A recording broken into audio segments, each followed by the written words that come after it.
A single symbolic act can reveal deep political fractures. That's exactly what just happened in Copenhagen, where a decision by the US Embassy has triggered a diplomatic storm and put the state of the transatlantic alliance in sharp focus. This is about 44 Danish flags, placed to honor the Danish soldiers who fell in NATO's mission in Afghanistan after 9/11. The flags were removed by the US Embassy.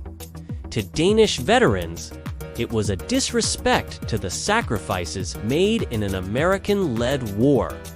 The embassy's explanation was that there was no ill intent, and the flags would have remained if they had been notified. But in diplomacy, symbols carry immense weight. To many, the removal was seen as a failure to acknowledge that sacrifice. And then, fuel was added to the fire. At the World Economic Forum in Davos, Donald Trump claimed the US never really needed its NATO allies and downplayed their contributions, including in Afghanistan, that directly contradict documented facts. Danish soldiers fought on the front lines. Over 450 British soldiers lost their lives. Together, these two events send a powerful signal: is the trust and mutual respect within the NATO alliance under pressure? For analysts, this isn't just about emotions, it's about institutional trust, the very foundation of our collective defense. When sacrifices and contributions are minimized, politically or symbolically, alliance cohesion weakens. It gives more momentum to those in Europe arguing for greater strategic autonomy from the United States. And while this starts with flags, the consequences could become concrete.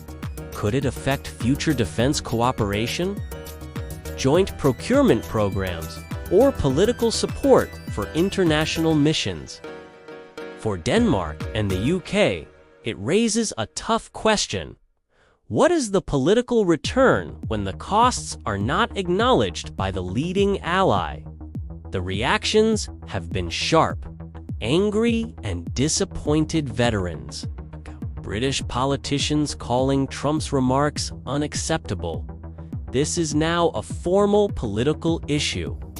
The risk is that such episodes become normalized, that trust slowly erodes, and that the West's security structure fragments. For the US, it's about understanding that symbolic missteps and political rhetoric can carry unintended strategic costs. For Denmark and our allies, the core is a simple question: does our alliance still rest on loyalty, respect, and reciprocity? The answer to that question only becomes more important in an unstable world.